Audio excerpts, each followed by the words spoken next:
Morning everyone, welcome to DOdaily, the Sunday social. It's Des here. Enjoying the extended bank holiday weekend. Hopefully yours is good too.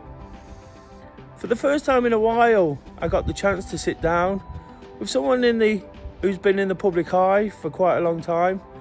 Done this before. Please check out the previous episodes with Mark Crossley, Mark Dennison and Ellen Hood.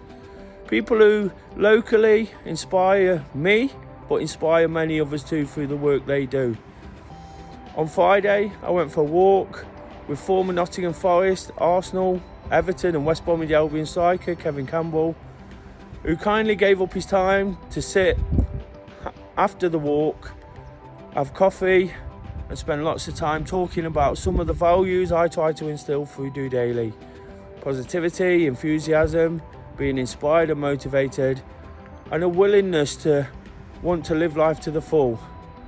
Just two guys chatting away, unedited, unscripted, from the heart, and hopefully honest and relatable to those looking in.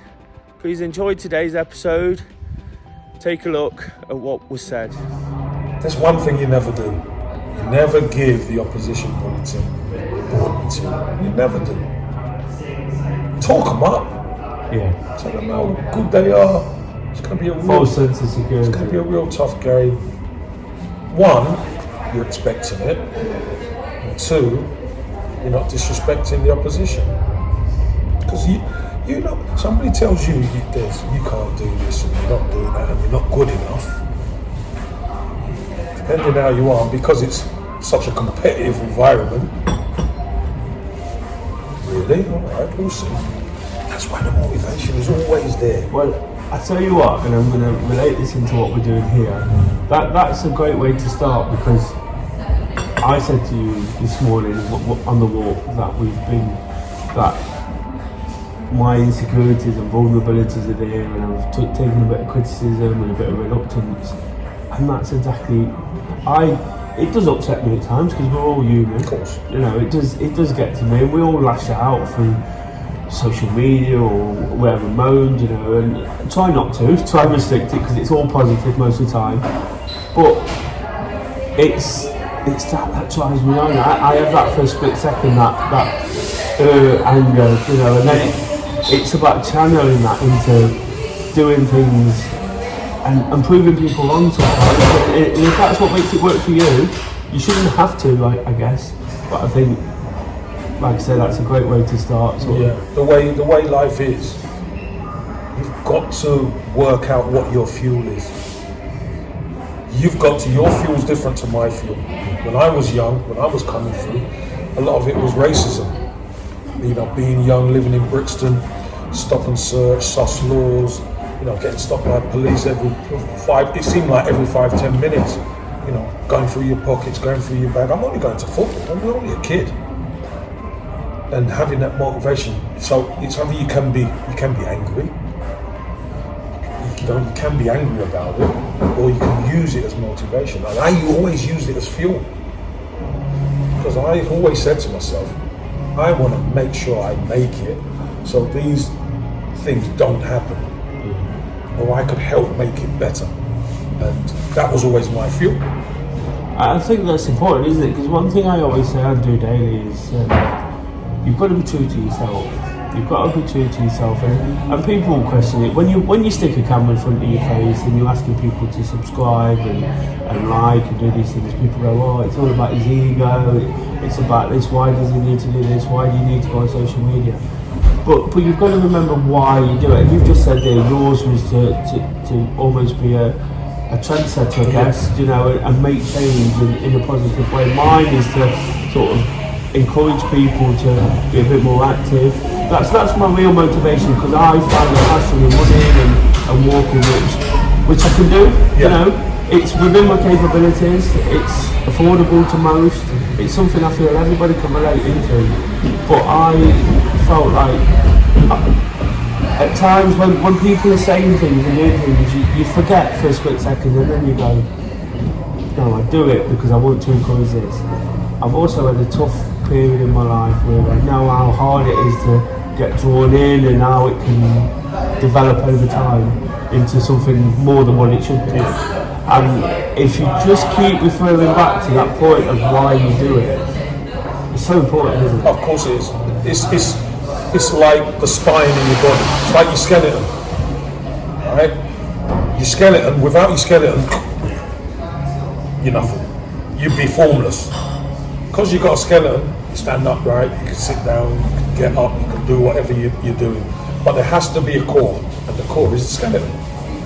So whichever way you turn, whichever way you look, however you wake up,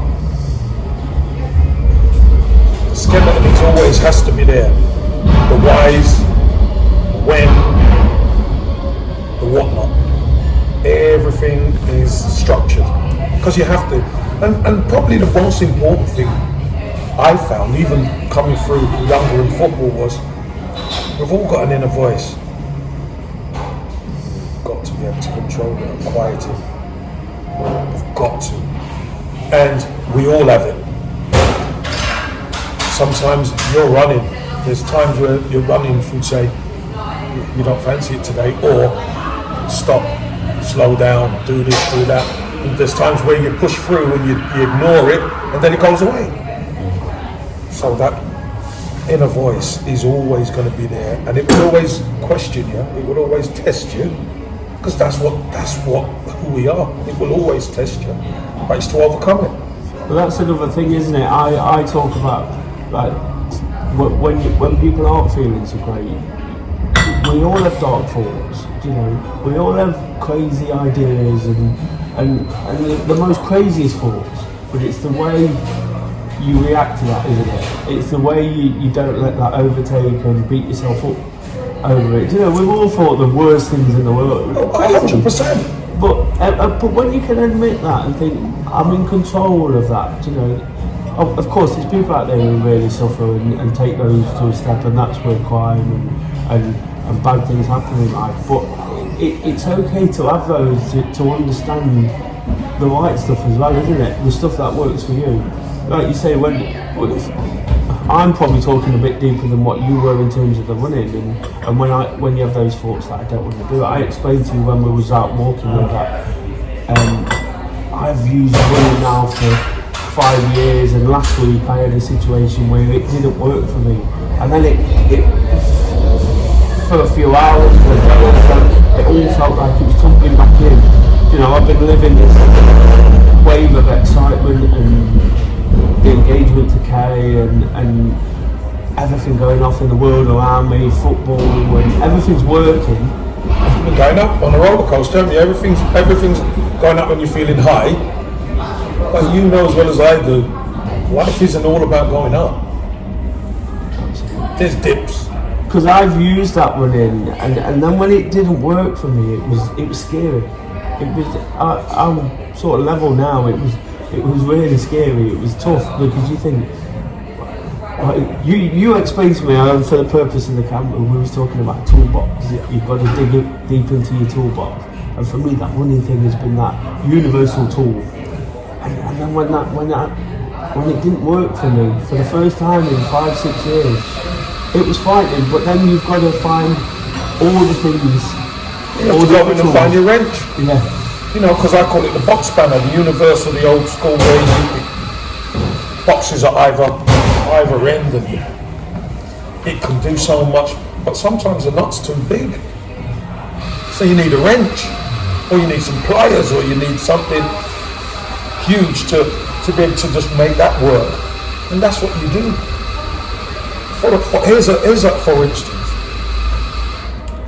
You wake up and you're not feeling well. It happens to everyone. Let me tell you. Positive guys like myself, it happens. So what do I do? So I always start off the day with a positive message. Number 2, what actually makes you smile? See, you're smiling now, but you think about this. What are the things that make you smile? Write down the 5 things that you can get or do or watch or listen to that makes you smile. They go in your toolbox, your bag. So there's a whole host of different stuff you've got in your thing. Now, as you said, you relied on the running and fall. The first time it wasn't doing what you needed. So you go in your toolbox and maybe to watch a Brian Clough video or something that you know, you watch it and you feel better automatically. It'll put a smile on your face because you know what's coming. It's little stuff like that is the key to, for me anyway, to getting past some difficult times. Because as I said, we all feel it. Yeah, I think it's great that you mentioned the messages, because I pick up on your daily tweets, you know, and they make me smile. And I've explained to you how I try and use different daily motivations to structure DOdaily, to structure the channel, and to structure my life as well. Do you know that we start off with Monday motivation, and I'm trying to just cajole myself first of all, and then use that to try and help other people think, well, I could do that, or I could do something a little bit different. Not exactly the same things, because like you said, I might use a Brian Clough video to make as well. Some people might watch the Spice Girls video. I don't know. No, true. But it's trying to it's all relevant. It's all relevant to. And then what I do on a Tuesday is trying to like promote a bit of activity to build on that. You know, for me the week's always about building on it. You know, and as you come towards the end, of course, there's a little bit of a reflection on a Friday.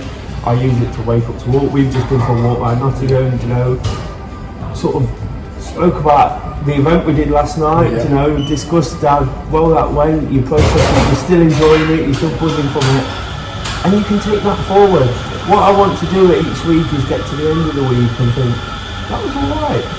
And if it weren't alright, Monday then gives you that chance to go again.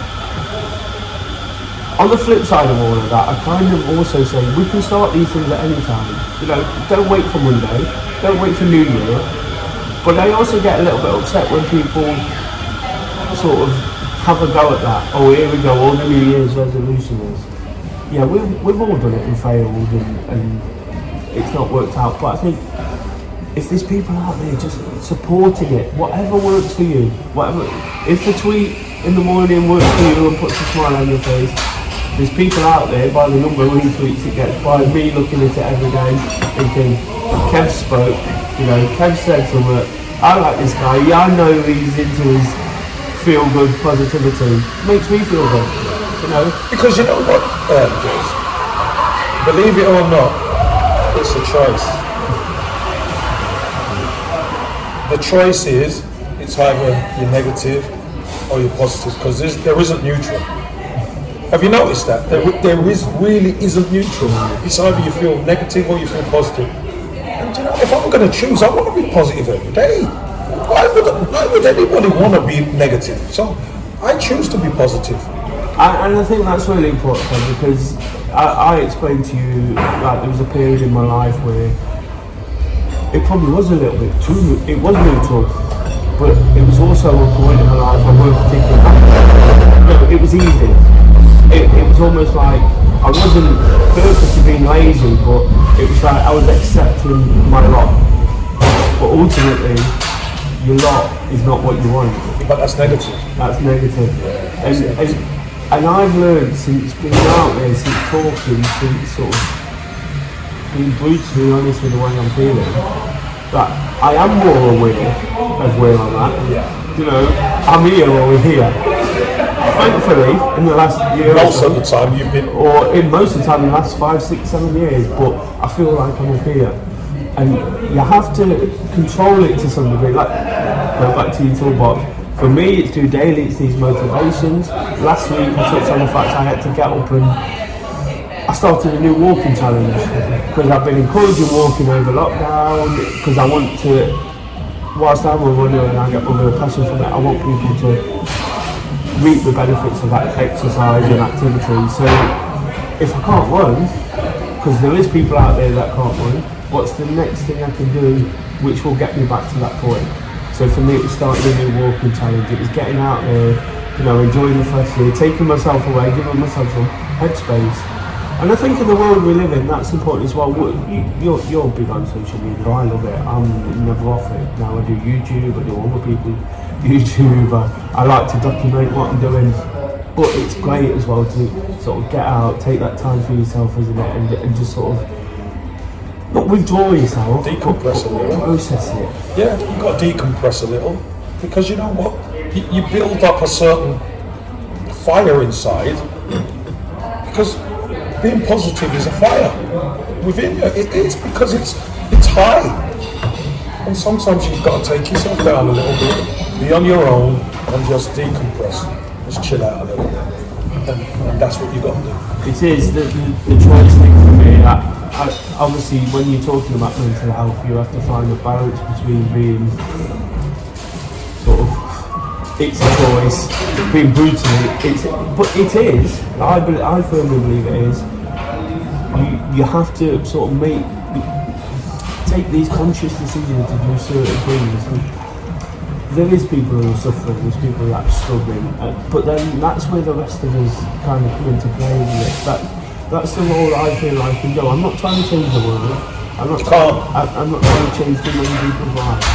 What I'm trying to do is just be that example, I guess. You know, I don't always get it right. When I get it wrong, I'm the first to say I got that bit wrong. You know, I've gone out and I've indulged too much there, or I've done this, and now I'm feeling rubbish, and now I feel like I've got to start again. But it's just wiping the blackboard down. Exactly. The key is, the positive thing is you're trying. You're trying. And there's people out there who want to go down a positive route, but choose the negative route. Why? Because they feel they're going to fail by trying. I fail all the time. You fail all the time. But that's all part of the journey. You've got to fail to grow. And it's the enjoyable part of it, isn't it? It's people like getting out of my comfort zone. You know, even right now, talking to you right now, I watched you banging goals for fives when I was 17, 18, thinking I was having the time of my life.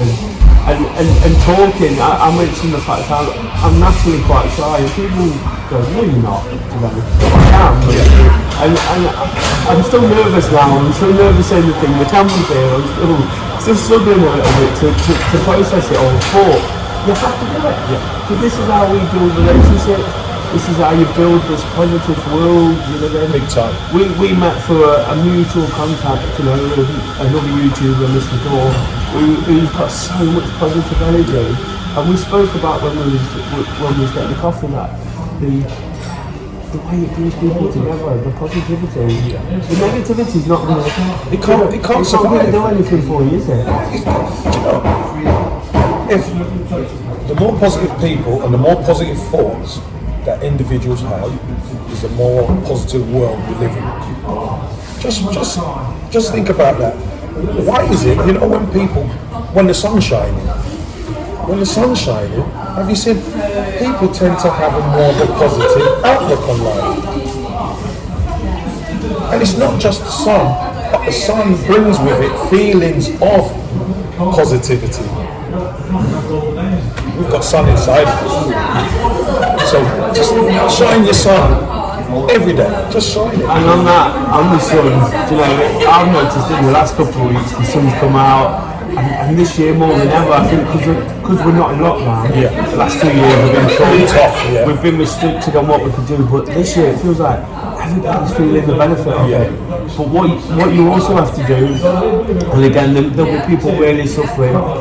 People who really do suffer might not come out of their house or do things.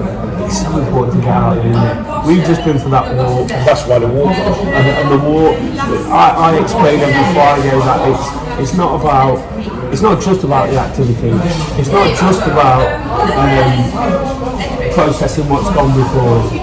It's getting on there and refreshing, giving yourself that headspace, that time to sort of just take it all in. And also the fact that you were born into nature, you know, and I don't go too heavy on this if I'm honest, but the blue skies, you know, it does things for our serotonin levels, and when that sun's out, you know, everybody's got a smile on their face, but you've got to, it's the difference again between negative and positive, isn't it? You could take two off, How many people do you say? It's too Loads. But you've got to be outside for it. Come on. Say it when you're outside. Say you're too hot when you're outside. Don't be sat in watching television and moaning about it's too hot, because you've got every opportunity to just take that positive step. I spoke to you about small wins and what I get from the day. I look back every day and subconsciously, consciously or subconsciously, I try to sort of think of 3 things. I don't do it every day, if I'm honest, but I'll lie in bed sometimes and think, what are the 3 things you take from today? And that's before I go to sleep. And it's hard to remember that all the time, because the day gets on top of you. But if I'm having a good day, or if I'm in a good place, I'll think, what's the 3 things that have really worked today? And already today I can say, I got up, I went for a walk this morning. Some people go, wow, a walk, that's boring. But we've loved it. It's been brilliant. Yeah. We've gone around Nottingham. I've shown you the Whitehall statue again, for someone that we're both inspired by. But it's a walk in the morning. It's a walk that at a different time in my life I didn't do. I wouldn't have done it. That was what other people do. I don't go out. And then we've had a chat about mental health again. It's such a positive thing to talk about, and we've got lots more to do today. We've got lots more to sort of get through. But I can go, if I go to sleep in that mindset of what have I done rather than what have I not done, what am I stressing about? Because then you're giving yourself every opportunity to wake up with those things, and then you take your first action. Yours is your tweet, happy Wednesday everybody, however you put it. Mine is to get up, go for a walk on a Friday, for example, or on a Saturday I go to a park run before a match. I spoke this week on DOdaily about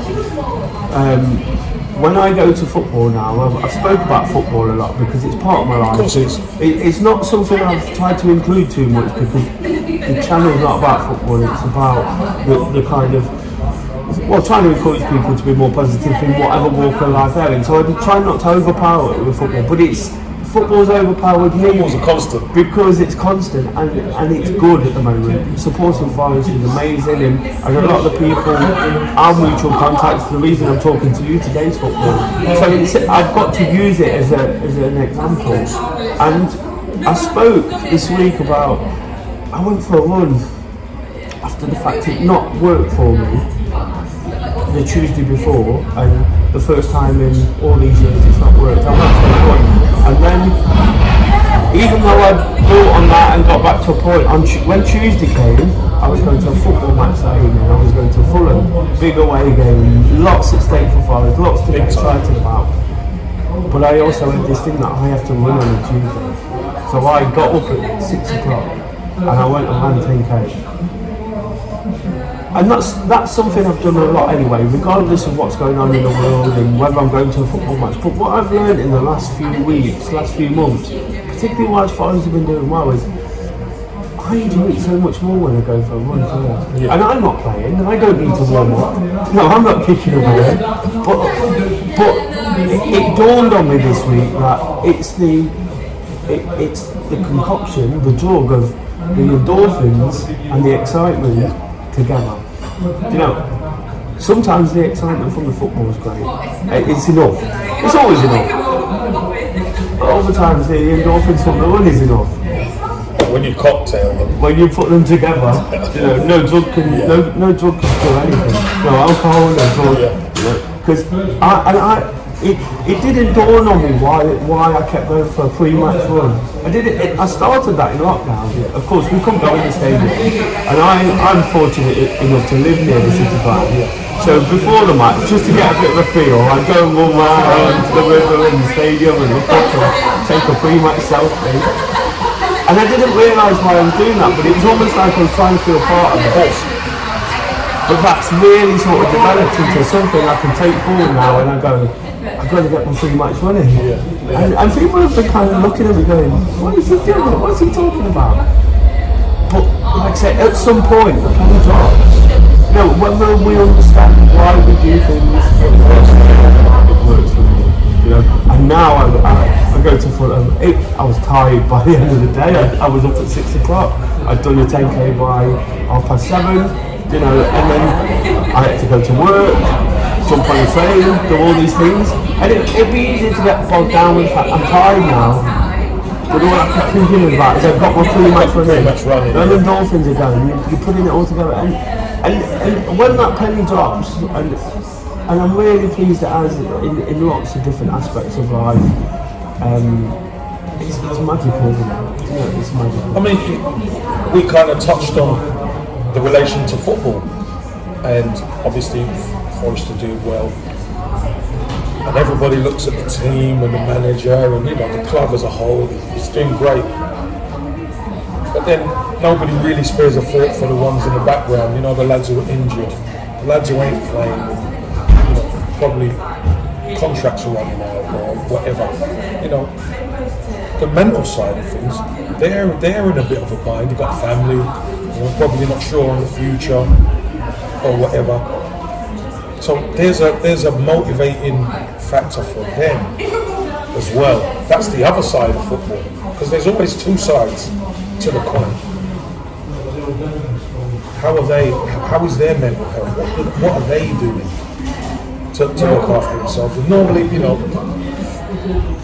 football clubs in general try to be positive. You've got to try and be positive and think of the best ways to motivate yourself. But if you're injured long term or whatever, then that's that battle, you against yourself, and that is the hardest battle. It is, isn't it? I've never competed to the levels you have and experienced some of those winning highs and when I'm injured, I've had a couple of years, tough years, so I find something in love, and then you get injured, and then you're like, it feels like the world's against you again, and again you have to dig deep. And we spoke about this, and this is something I want to sort of expand upon a little bit, because this is you're a guy who people have looked up to and look up to now through social media. But you must have experienced some of that, in your career. Loads, and this is the difficult things where talk about the skeleton. Your skeleton is the only thing you've got really to fall back on. What's your thought pattern? What's your principles? Your skeleton has to be right, because if your motivation is wrong, you're going to struggle. You are going to struggle. And I'm fortunate enough that that's the way I was built. I always looked at trying to take the positive out of the negative, trying to not necessarily always self-motivate, but I know if I keep doing the right things, I'll get through it. And that's hard, because sometimes you keep doing the right things and it's still going wrong. Striker who's not scoring. I've been there at Forest. You keep doing the right things, you're doing the right things in training, you get on the pitch, it don't happen for you. Fans are having a go at you, all that type of thing. What do? You've got 30,000 screaming, you're this, you're that, you're the other. What do? Do you change what you're doing or change who you are? No. There's a process to this, and you've got to keep being positive in your own mind. It's a phase I'll get through. Then once you get through that, then that's more tools for your toolbox. More ammunition. Always, it's more tools for your toolbox. So whatever life throws at you, you know the right tool to get, and that's the key. You're not trying this tool and it don't work. You keep going in and you're getting right to the bottom. No.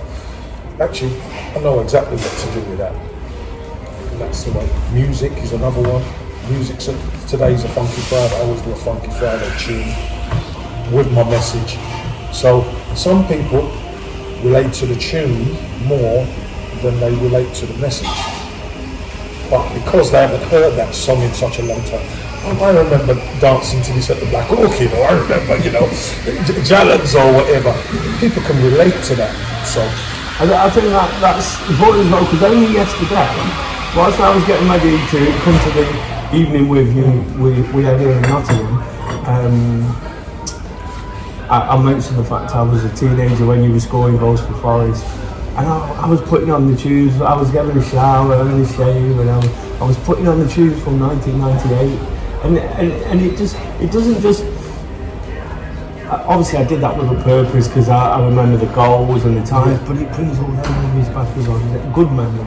Good music tends to bring good memories. And listen, I'm going to say this, and it's a bit out there, but just music and photos are a time machine. Because I can guarantee you, Des, if I showed you a picture of you with the boys going to Forest from 1998, you would go straight back to that time and you would remember the day you would. That's all some of the stuff that you need in your toolbox. Because that straight away when I mention that, you're smiling. That's the things you need. That's, everyone needs stuff like that.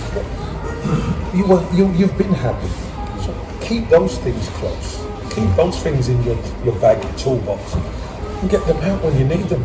They're there for a reason. These things are so powerful now. And again, it's just finding that inspiration from wherever it comes, isn't it? We spoke about football, music. Last night we were listening to the host talk about your career, and I was remembering what I was doing at Coventry when you scored that hat-trick, and my shorts had ripped that day, and and all these little things. But you remember, you remember, and it sparks it, and it's important to sort of keep that close to you, but use it in such a positive way as well, isn't it? And of course, these things can create bad memories as well. There's good and bad memories. But I think one thing I've learned as much as anything, and you said this just before we sat down. It's everything's an experience, isn't it? We've all got stuff where we look back on and we think, I won't particularly proud of that, Thankfully, we've not done bad things in our life, but you look back and you go, I'm not proud of that, I shouldn't have done that. And you can dwell on it and you can beat yourself up, but ultimately, you've got to put it behind you and focus on all the good stuff. Keep going for them good ones. Because you know what, it's so easy to slip back in that I'm not proud of that, because that's going negative. I've done that and I wasn't too proud of that. No, go in and get it. So for every one of those that you do, you've got to then go and get a good one, because that turns you back. Well, something that just popped into my head whilst we were sitting here drinking coffee is,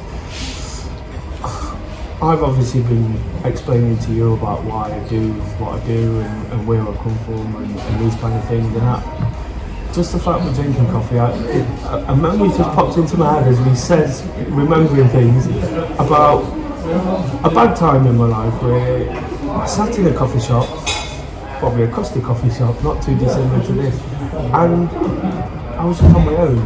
I felt like I was on my own, partly my own fault. Put myself in that situation because it was the start of the process of getting better. But it sprung that memory now. We sat here in such a positive way, talking about positive things, having experienced things we've done together now over the last couple of days and over the next couple of days, and the fact we've met through different people. And every time, what I'm trying to get to, I guess, is every time I'm going to a coffee shop, it could be a reminder of that bad time. But now I can come in and use it in such a positive way. Do you get where I'm going with this? Yeah, because look how far you've come. You're relating back to there, because look where you are now. You were alone. You felt alone. That's tough for anybody, let me tell you. That's tough for anybody. But look how far you've come, Des. Your life's only up. You're helping a lot of people yourself. But if I said to you when you were there in that coffee shop that you would be where you are now, you would have called me crazy. And I guess obviously it'd be great to get your sort of feelings on it. You played in a football, you played football for, this is your life. 20 years, yeah. What's made you the person you are, I guess, and the fact you put all that hard work and commitment in. Football's a massive team game, and we spoke whilst we were walking about how sometimes there's a lot going on in football. Is there times where you felt alone, you know, in the dressing room? And you touched on that when not you a dressing room. I don't think lonely in the dressing room, but football's a team sport, but you're alone. still about individual 100%. ability, talent. 100%. It's a team game, and you do the things together. But when you finish, you go home. You hear footballers talk a lot about when they have finished. I think that's a really big thing, and some guys can't Struggle. take it. Some struggle. They really struggle. How did you sort of take to finishing? Was it something you cope with? You know, or you moved on to something new? Or? Yeah, I mean, for me, it's when we talk about goal setting. On our walk, we talked about goal setting. And sometimes you set the goal so far that it's unreachable. You don't get small wins sometimes, and if you're not getting small wins, you're getting knocks. And if you keep getting knocks before you even reach anywhere near your so-called goal, then you're going to lose motivation. And anybody will lose motivation. So for me, it was, I put myself in the media, I put myself on, the security business was going before I finished. So I had stuff to do. Because, you know, the devil makes work for idle hands. If you're idle and you're just sitting about, then he's going to get in your head. And I wouldn't allow that. So I made sure I had stuff to do. Still have goals in my life. Still doing the small wins. But I'm all going to do it from a positive point and from a positive outlook. Right? Because I know what works for me. I know I'd rather choose positive than negative. I know because of lockdown,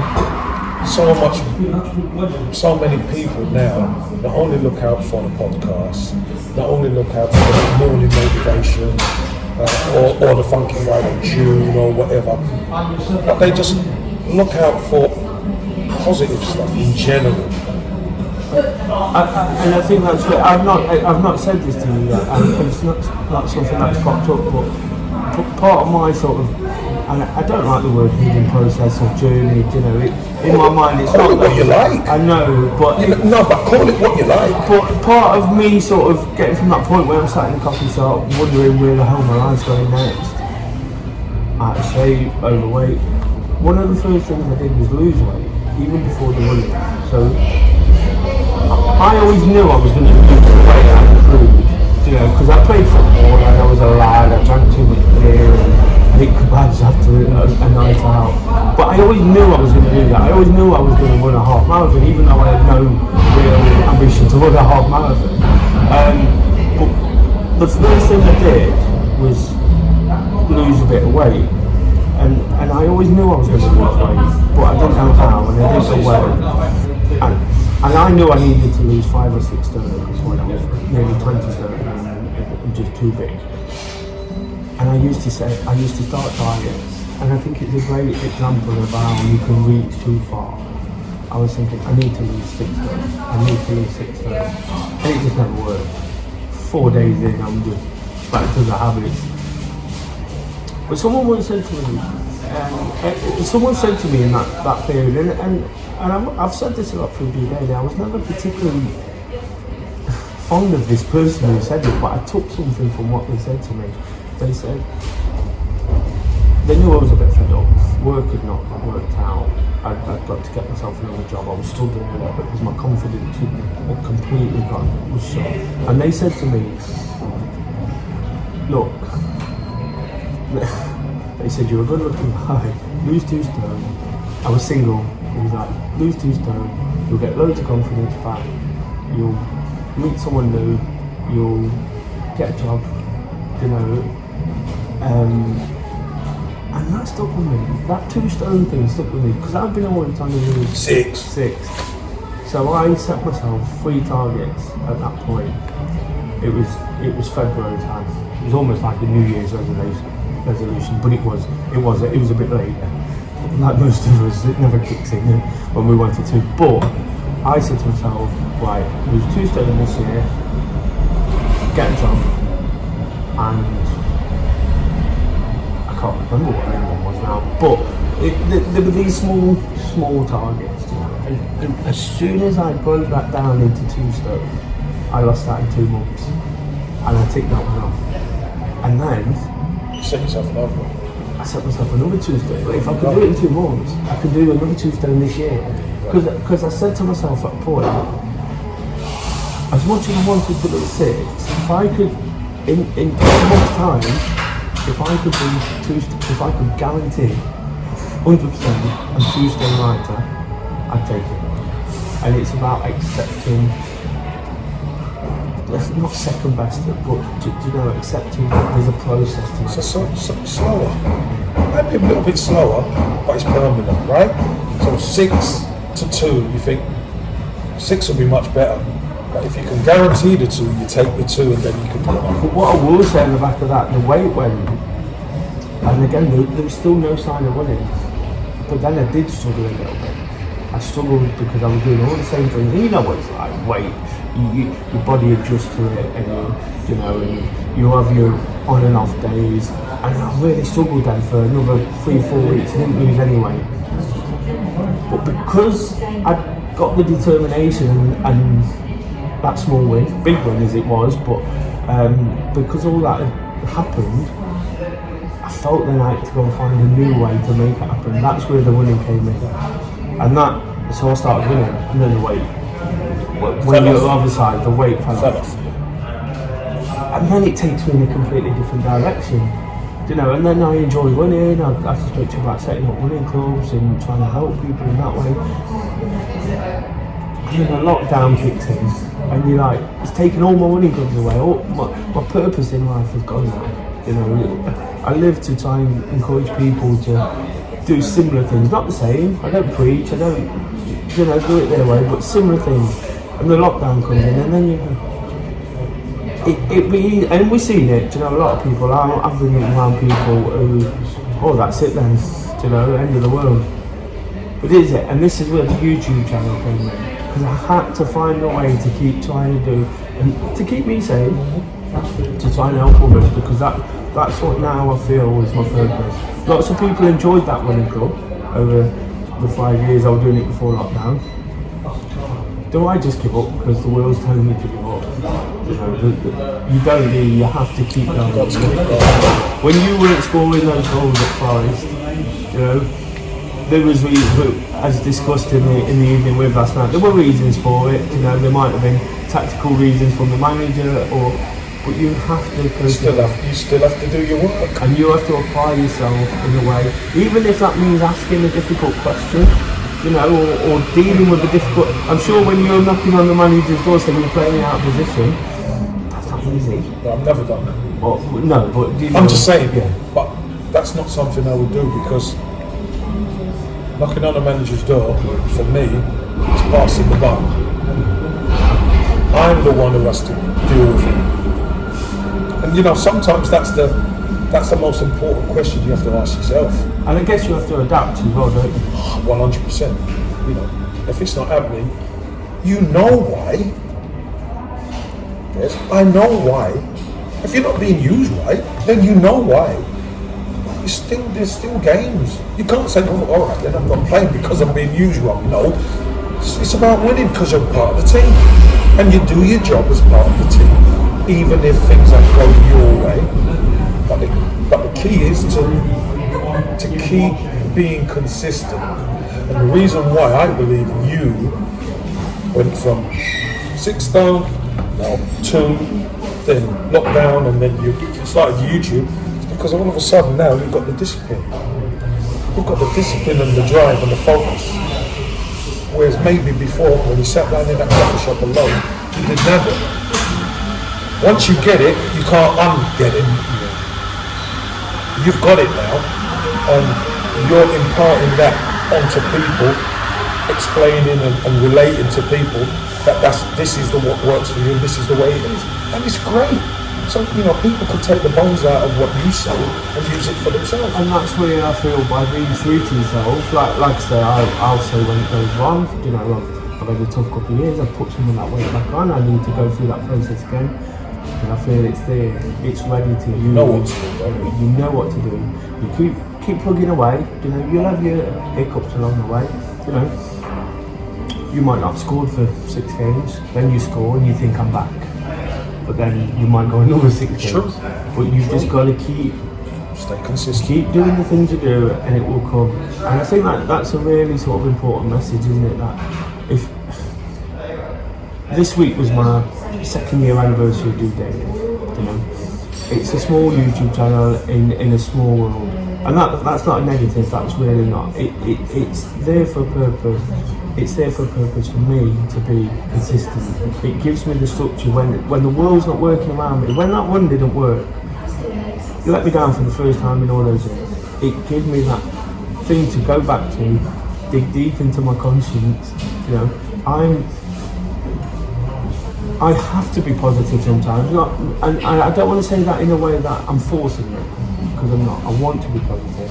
So by saying all the positive things I do on the YouTube channel, it's also going back in, kind of circling itself and coming out of my mouth and going into my ears, and then you go, I can do it again. Yeah. I can do it again, and then you come across a situation where you're happy and you're thriving, and then things really do pick up the pace.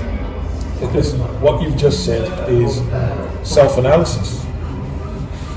Sometimes what you normally do won't work. So what do? Is it end of story? But you find a way. But that's you going into your toolbox. You saying it comes back and goes in. You're going into your toolbox. What else can I do? What else have I done to help me push on? Because it don't always work, and believe you me, there's times that when you play football, you get up in the morning, and football is the last thing you want to do. Trust me, that's, you know, you look outside and it's rain or snow or whatever, and that's the last thing you want to do. But do you stay in bed and think, I'm going to throw a sickie? No, because it's about consistency. You've got to be consistent with yourself, first and foremost. And if everyone in the team was felt like that, then you'd have no team. So everyone's got to be consistent. Everybody's got some rights. You know, to be consistent. And yeah, this isn't a great day, but it's a day that I know I can get through because I've done it many times. And I guess that's where people who do want to make a difference, who do want to impact other lives, come in. We stood at the Brian Club statue and spoke about strong leaders. Unfortunately, we both feel Forest, the team I support, Kev played for, have got a strong leader now. And I guess that's where, again, if somebody's got that within them to want to push people on to get the best out of them, that's where they play their part as well, isn't it? In everybody's life, we all look up to people. We all look, you know, people will look, somebody somewhere will look up to me and you and everybody else. You know, that's just part of life. And it's about just kind of being there as and when you need it as well, isn't it? Some days you'll get up, you'll go out and score a hat trick. You don't need the motivation to get up again. That's right. But then if people are putting themselves out there for you and want to help, and even if it's just a few words in a random, even your words in the morning, you know, you happy Thursday, you know, these kind of things. It's just that spark sometimes, isn't it, to go again when somebody's just feeling the pinch. And I think that's important. What we do need to talk about, Kev, is football. You know, as much as I've said this is not about football, I'd just like to sort of ask you a couple of questions, you know, around your career. I remember when you started playing for Arsenal, that was, and you kind of burst on the scene, didn't you? Well, I mean, it was interesting because at Arsenal, there was, you know, that everyone gets the programmes, and people, my name was in there every week, scoring goals, you know.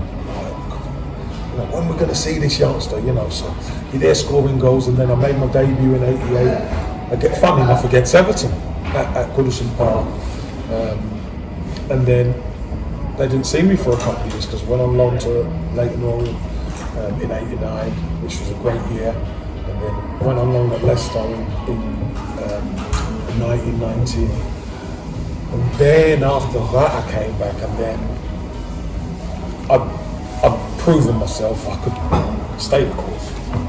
I think you start coming through the ranks, and when you're a youngster coming through, especially at a club like Arsenal, there's more questions than answers, because you're young and you're talented and all that kind of thing, but are you good enough to sustain it? Are you good enough to make a difference? Fortunate, by 21 I was a league title winner. It's that thing again, I guess it's getting out of the comfort zone again, isn't it? Again, it's because it is uncomfortable. And the first part of the season I was used sparingly. George Graham, train hard, push through the difficult stuff. It was hard. I was a young man, I'm from Brixton, I was a youngster. But to push through that, to get in the team and then make a difference and win a title at 21, it's like, wow, team I supported as a kid, etc. But there's always, in any walk of life and whatever you do, there's always going to be hard times, there's always going to be dips. So whether it's a loss of form or a change of formation or whatever, and you don't hit the heights that you hit before, injury. I remember I got injured in pre-season and the club brought Ian Wright in. And then I found myself out of the team. Alan Smith was England international. Ian Wright was England international. Ian Wright came in. They were the two more experienced guys, and I found myself on the bench. I just want to league title, but the motivation was, all right, how do I do that? Because you've got to stay consistent. And I had to stay consistent. So in the end, I stayed consistent, and then when the high came, I got back in the team, and I was in the team. I could play multiple positions. I learned how to play other positions as well. That was the other thing that helped by being consistent. You have to be able to adapt. So now I'm the box banner, so the manager could plug me in anywhere and just fit me in. So it worked. So and again, it's just that continual development of yourself. Constant. And what I kind of want to ask you about, and I think I know the answer to this, and I don't really want to ask you, but I do really want to ask you, because and it's purely for the purpose of DOdaily and the way I think you answer it. Would you change anything in your career? No. I knew that was going to be. No way. People ask me that, and they say, would you swap 10 years back then for 10 years now? I was asked that question once, and I says, not in your life would I change it. I said, when I was coming through, I was coming through in the 80s. I said, my football career, I'm lucky. My football career spanned 3 decades, 80s, 90s and 2000s. There ain't many players who can say they've spanned 3 decades.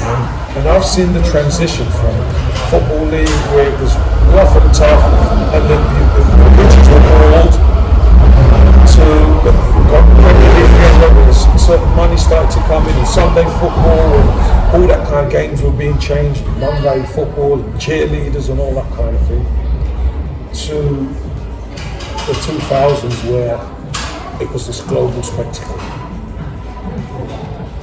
But the education I got coming through with some of the old school, Pat Rice's and George Graham's and Geordie Armstrong, these guys, Frank Clark, Brian Clough, many stories with Brian Clough. Me and Brian Clough had great memories. But the things you learn at the start, they mould you to who you are today. And I believe that's what's lacking in modern football. Modern football is lacking the characters who can teach. Because not only are they managers, they're teachers. I guess it's living a lived life. It's the experience you spoke about. It's not just because they're not the way people see it should be. It doesn't mean it's not built the character and built us into what we are today. I said to you and I've touched on it through this, but when we was talking, as we was walking, I said, I talk about a period which was the worst time in my life, but bizarrely now, and with no disrespect to anybody else, it was actually the best thing that has happened to me. And when you can flip it like that, you feel like you can deal with it. Exactly. And the reason I asked you that question about changing, and then it was great that you made the comparison, would you go back? Because it's like now, I spoke about 1998 and the memories and those things, and you're a teenager, you're developing as an adult. But I wouldn't change what I've got now. I'm accepting my life, and when you accept, it's so much better. So, would you change it? I wouldn't change. Not necessarily. There's, like I said to you before, there's little things where you're not proud of them, But again, it's experience, isn't it? But would you check? You see, it's brought me to this point now, so I guess the answer is no. And that's what we have to understand. And even me talking and doing this, I'm still learning. Yeah, of course. And as we talk, the pen's dropping. So you're right, and you're right in asking me that, because I would have said, oh, I would change this, and this.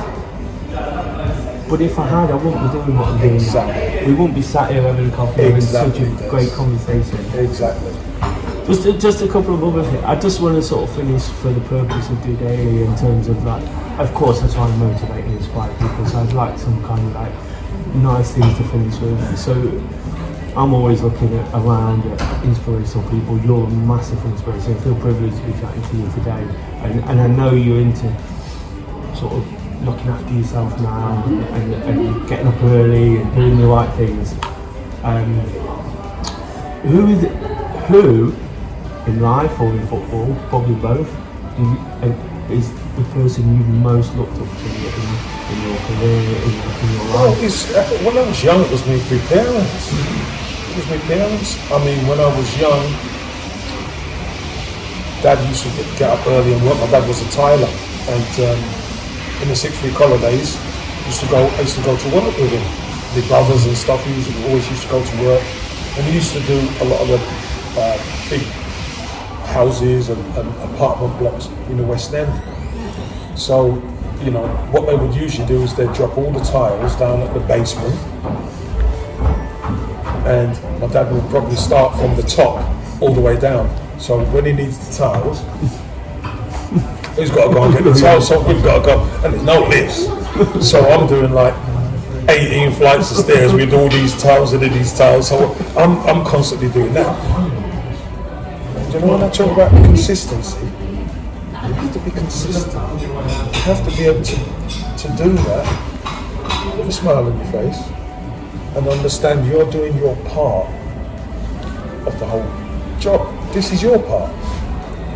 And if you accept that part, because I liked it when he gave me the money. When you're young, you like it when he gives you the money. It's great, you can go and get stuff. But that's your part. And I learned that from an early age. So my mum and dad were very inspirational for me. Player Andy Gray, played for Palace and Villa and stuff. He used to live around the corner. I was friends with his brother. And he was just starting his journey. Because he's a bit older than me. He was starting his journey. So I was always fascinated. Come back and say I've been for trials here and been for trials there, etc. So he was another one, and then you get into, I get a little bit older, go into Arsenal, and my coach is Pat Rice. Pat Rice, Arsenal captain. I've got pictures on my wall and stuff, and he's the one who's training Arsenal. He's our guy, and he was just special, real special. So my early life, that they were the real main people who who inspired me. I spoke about when we was at the Wanko statue and we mentioned it here, watching the YouTube videos, and I'll be watching them till 2 o'clock in the morning, and Kay's like, come to bed, you've been watching that for 4 hours, and I'm hanging on to every word. And we spoke about people who, there's some people in life you just listen to, you know, just it works for you. We mentioned right now, I feel Steve Cooper's one of those. Who is the one person that you roll onto every single word they've said, you know?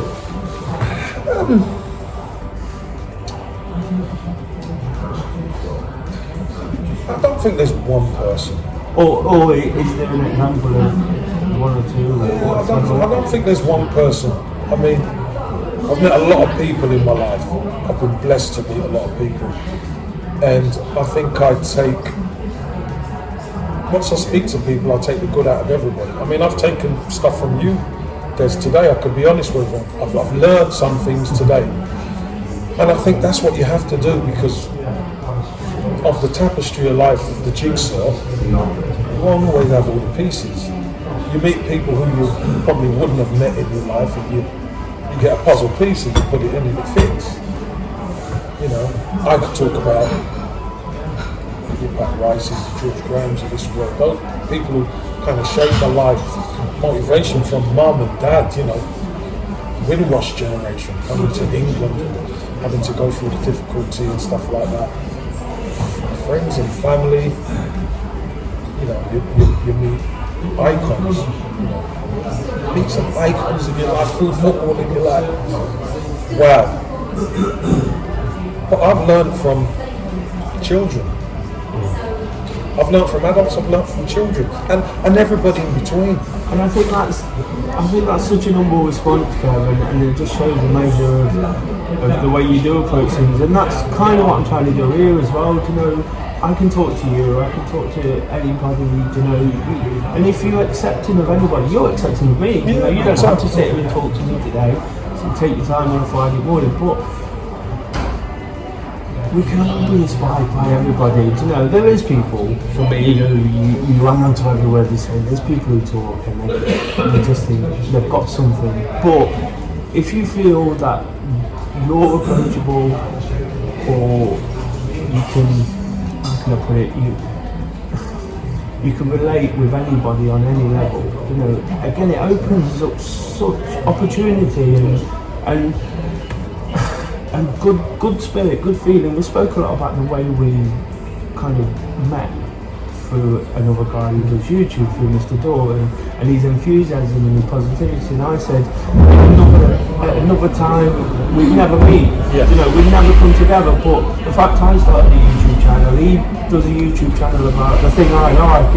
It's kind of drawn us together. And I know he won't mind me saying this, we talk a lot about, we're not trained in this, we're not qualified, but we're trained in life. You know, and we're trained in trying to be happy now. We find this self-motivation to try and make the best of the time we've got. I don't want it to be negative. One of the biggest things I've learned through this whole process is I'm not invincible. No. You know, and I think that was one of the most, because I had to have an operation and you worry, and you know, it wasn't a serious operation, you know, it was a gallbladder removal, and I wasn't going to die, but there's always that element of doubt when you go into that situation. See something, if they cut into you, and that's what I mean. So there's a little bit of doubt, and when you realise you're not invincible, that was when everything changed for me. You know, I forgot all the negative stuff. I've told you about stressing about what people think and this, and then as times developed, as I've kept talking and I've realised that I'm not invincible, I need to enjoy this. And I tell you, there's a step up from that as well, is when you realise the people around you are invincible, and the people you love and care for, you start making the most of them. yes. And that's important. You know, I'm not quite sure if I'm going to keep this in, but I probably will, because I'm honest and open and it's real. You know, my relationship with my mum, for example, you know, we don't see things the same way. we love each other, we think the world of each other, but we see things slightly differently.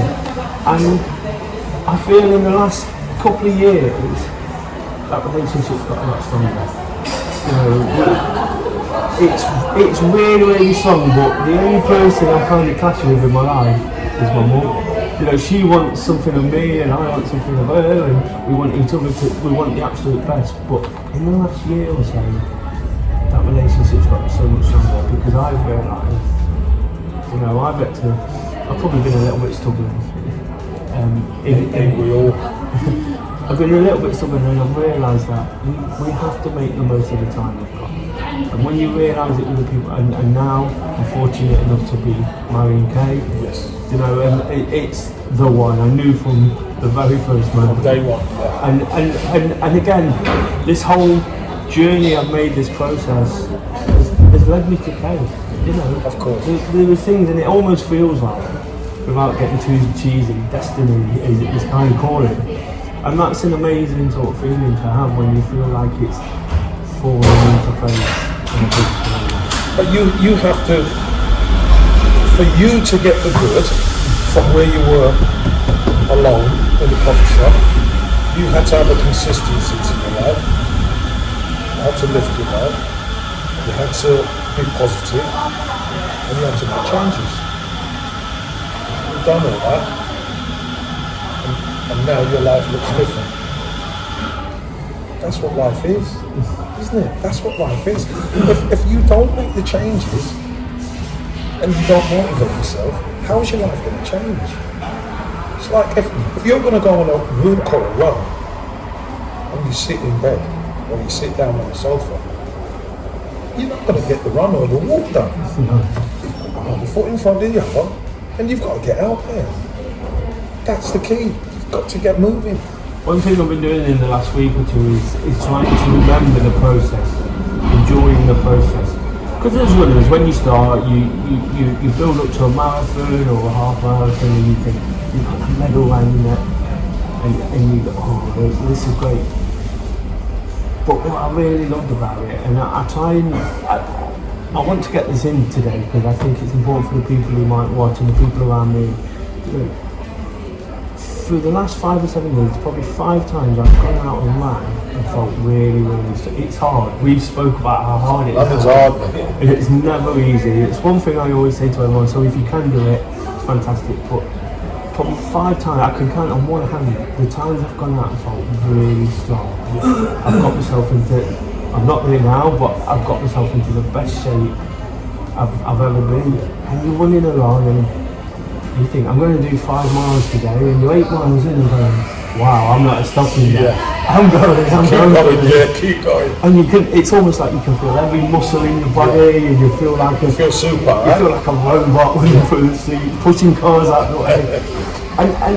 and it's that drives me to keep going, you know, the process. And I've had to dig deep to remember that, because it's, whilst the medals and, you know, a little bit a souvenir is fantastic, you know, it's the process you have to enjoy, and again it's another real sort of strong lesson. You know, if you do it with a smile, do something with a smile on your face. Even if you try, that's the key. Not every time you're going to be smiling, but you've got to try to be smiling while you're doing it. Because and the reason I mention that, because this is only just on the way. I've done 5 marathons now, which I'm extremely proud of, and I'm not ashamed to say. But I've also mentioned the possibility of 5 times in the whole process where I felt I didn't feel like that during those marathons.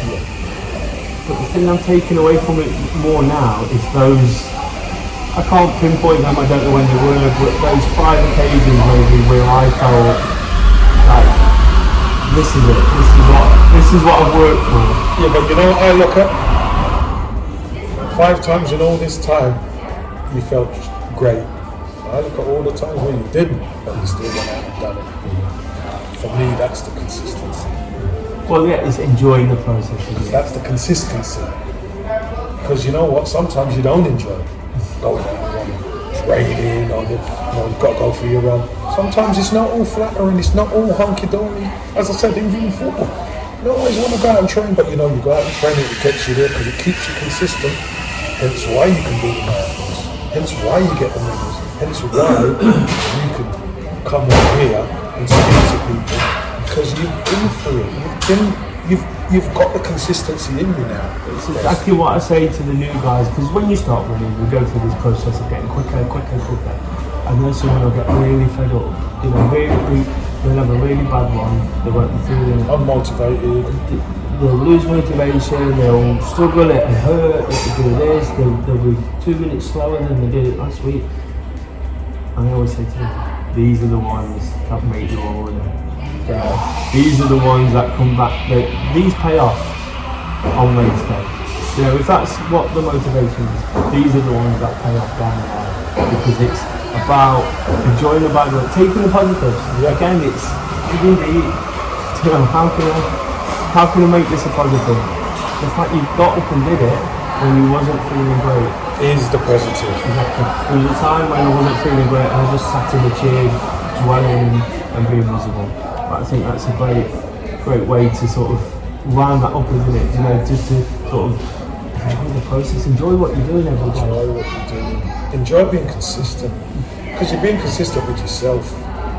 That's the other thing. I do want to. It's not about football, but I love football. I want to ask you a few football questions before we finish. Best player you've ever played with? Gaza. Is he? I remember.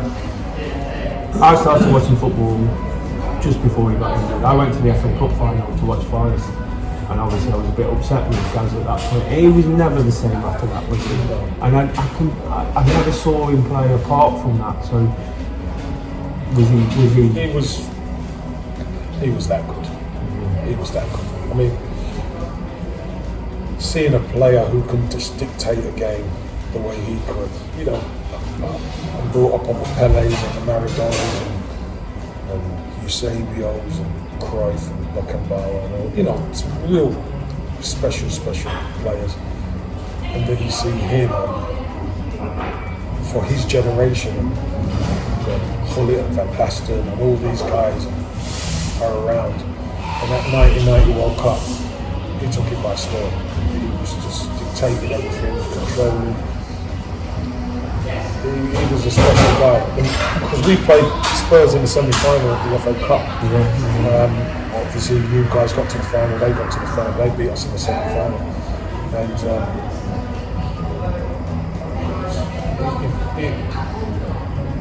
he had a hernia operation, and he was working around the clock to get himself fit for 5 weeks. You know.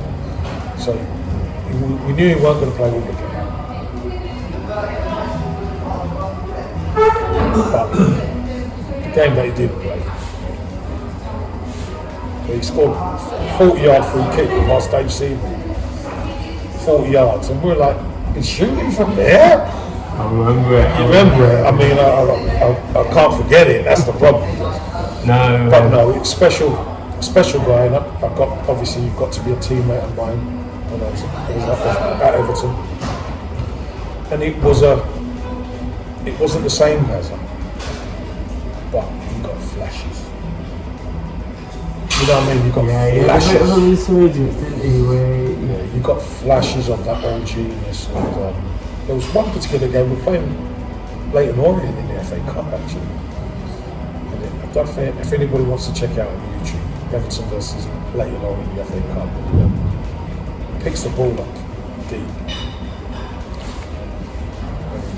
Starts going, just whoever's in front of him, you've got no chance. It's just slaloming through them, and I'm centre forward, and he makes his way all the way to the box, and I just make a run, and he just slips it straight through to me. So 1-on-1 with the keeper, and you know I score, and he just people say, "Oh, it's Orient." No, he's done it against everybody. But that was just a little resurgence, but he was incredible. And what's your best goal? My best goal is the first one. Fortunately, it was against Forest. A hybrid, you know. Des Walker, was Chet's played? Chet's was played, I think. You never beat Des Walker and all that. We were going through a bit of a difficult time at Arsenal at the time. We hadn't scored in so many hours. I was on the bench. Harry Grove scored the first, Anna Smith got the second, and then I scored the third. North Bank, right in front of North Bank. So, you know, quality goals, yeah, you could say I've scored better goals, but, you know, the best for us is always good. I bet Cluffy had plenty to say about that. He always had plenty to say to me, because he always used to, anytime he saw me come, he always hide and he'd be through the cracks of the doors. Campbell, don't you hurt me. I'm not even going to swear on it, don't you hurt me. What a character. What a character. And at Forest, you know, you scored some good goals. I remember the Norwich goal. You know, the first home game of the season. We played Norwich off the pitch, and I think I've heard you say that the crowd booed you off because it weren't good enough. Yeah. The expectations were that high. Yeah. But we had such a great season, and you and Pierre played up front. Pierre scored all them goals. 60 goals. 60 odd goals, yeah. 60. That must have been a real. Oh, it was fantastic. It was fantastic. The feeling around the city and the feeling at the club. The team were together. You know, Dave Bassett done a real good job pulling us all The together. reason I mentioned that, I purposely ending with that because after everything we've said today, you had a tough start. You know, you kept consistent, kept doing what you did, and ultimately you left Forest a bit of a hero. You know, a lot of a hero. You know, you're back here, you come back to the city today and for an evening last night, and great response. And it was absolutely sort of brilliant to sort of go through all that, and it just shows the measure of yourself to sort of beat that. Because I can remember, if I'm really honest, Kev, and I'll try and be honest as I've been here and open, you know, I was probably critical. You know, I was young, I wouldn't do that kind of thing now, but Here's one thing I will say. Fans are critical for a reason. If you're not doing it, it's easy to be critical. I get it. I've been around football such a long time. I know how this thing works. The key for me was, like Fletch said, I said to Fletch, I'm not being used right. I know what I can do. Once I get used right, Forest fans will see the best of me. That's what happened in the end, Des. I think it's important to remember as well, isn't it, that, you know, I make an analogy sometimes, you know, again, as a football fan, it's easy for me to say, because I see it from one side and players see it from another, but when fans ever go back at, when players ever go back at fans, obviously we get a bit upset, you know, but and you're almost reaffirming the point. If you went to the theatre and it was rubbish, you'd let them know, wouldn't you? Let them know. You'd say, this is rubbish, I want my money back. You're going to let them know. And there's kind of a thing in football where, I wouldn't say fans are taken for advantage, but there's nothing quite like football in terms of fan loyalty. You know, it doesn't matter how bad it is, whatever you're watching, and for 23 years at Forest we've watched some dross. And that's why it's so exciting now. But there's this irrational loyalty to keep going, keep doing it, and when you get a bit back, you know, like from yourself, it feels amazing. I'm extremely proud of what you've done. I'm extremely proud of Forest this season, and it changes your life. It does. It changes your life. It changes your outlook. You know, for me, it feels like almost. And again, this has only just dawned on me as I'm speaking now. Talk about a period when I was 18 and I was evolving and life's there for living, and then I come through this tough spell, you know, just things, don't get me wrong, it's not been bad, it's not all been bad, but it's not been the way I thought it would be. You would have wanted it, yeah. And then Forest pick up, and I picked up, you know, it's almost like my life's mirror and there's massive passion, and I suppose if you're that engaged in it, that involved in it, it would do. Of course. It would do, because you're surrounding yourself with it boils down to surrounding yourself with negativity or positivity. I could have walked away, Yes. you know, but when the positive times come, I can find it. I'm sure the negative come. And what I've kind of learned in the process is it will come back. Well, you know how to deal with the negativity, but you've been consistent. So now you get the good. If it went negative again in a few years, you know how to deal with it. But the key is you need a high.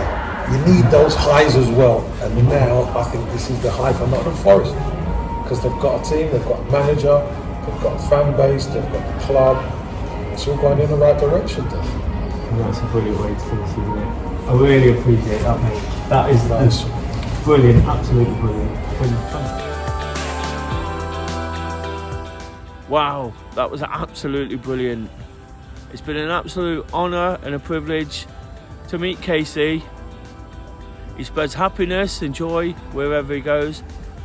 Such an humble and kind guy who gave me as much of his time as he could, as much as I wanted, and that helped us get into the crux of everything we spoke about. You would have seen how important the subject is to him, and the support he's given me to pass across this message, put out this episode, has been absolutely amazing. If you've enjoyed it, please give it a thumbs up. If you're new to the channel, please subscribe. Once again, a huge thank you to Kevin Campbell for this episode and for making one really excited Forest fan even happier. Until the next episode, just doing it.